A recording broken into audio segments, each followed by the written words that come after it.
says folks in California are not already dealing with enough. Thankfully, things here a lot more quiet. It's 5:15 and 48 degrees. Let's check in with Storm Center 7 meteorologist Kirstie Zontini. Good morning.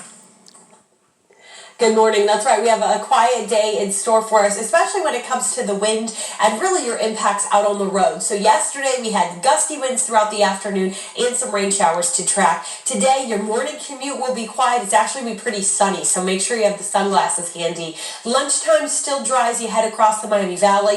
And then for the evening commute as you're coming home late this afternoon and early evening, we'll have a couple of stray rain showers and a little bit of a breeze going, but I don't expect the wind to be, kind of blowing around semi-trucks or having to worry about that today. So it's going to be noticeable, the breeze, when you're outside, but it's not really going to kind of hurt you as you're driving. So that's some good news. The commute forecast today looks a lot quieter than it did yesterday.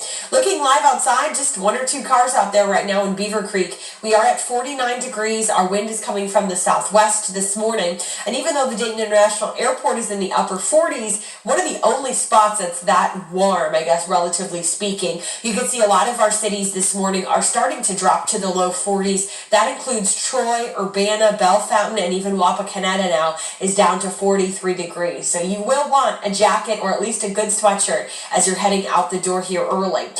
The big picture does show our clouds have been clearing through the overnight hours, so we'll have a nice sunny start to our day today. That does mean if you head out the door around 7:30 when the sun is coming up, if you travel eastbound, you'll be driving right into that bright sunshine, so make sure you're ready for that. As we head through live Doppler 7 radar, we're dry during the day, but as we head towards the late afternoon, we will likely have a couple of rain showers to track.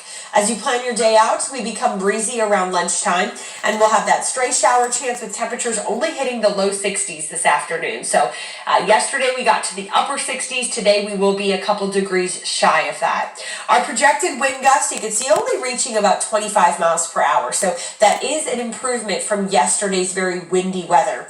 I'm looking at Futurecast here for our Thursday and Friday. You can see today starts off with bright sunny skies. We're dry through lunchtime. Once we head towards about 3-4 o'clock, we could get a couple passing rain showers, but you can see how brief those are. And here's 8:30 in the evening, we will have those broken clouds. Now tomorrow we do hold on to more scattered cloud cover just throughout the entire day, so not going to be as sunny and bright. You can see Futurecast tries to spit out a stray sprinkle or two again as we head towards the evening hours, but overall Friday will be pretty dry and quiet.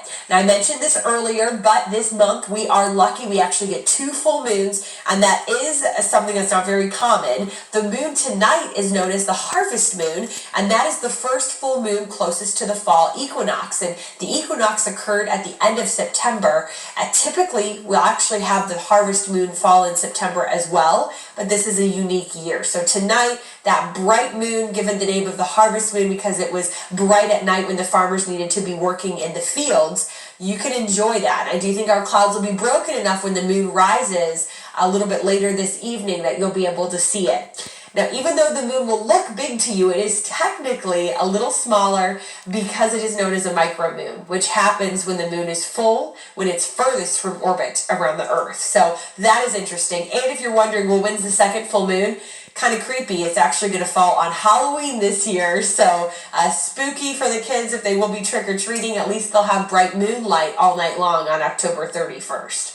Your 5-day forecast, we will be dealing with some patchy frost early Saturday morning, but a nice start to the weekend. And then on Sunday, we have some rain showers that are going to move through in the afternoon and for Sunday night. But overall, there will still be a good amount of dry time this weekend. We will take a closer look at the forecast coming up in just a few minutes, but we want to get a check on your morning drive right now with Sergeant Mark. Good morning, Sarge. And good morning, Kirstie. It's been a good start to the morning drive. As far as our freeway traffic, we've been watching things closely. Here's Interstate 75. This camera is right on the Miami-Montgomery County line. This is between Vandalia and Tip City. From this camera to Route 35 south on 75, it's a 12-mile drive if you're going to be headed out in the next few minutes. The good news there is it's only going to take about 12 minutes. I'm Sergeant Mark Fowler, WHIO Team Traffic. All right, Sarge, thank you. It is 5:20, 48 degrees.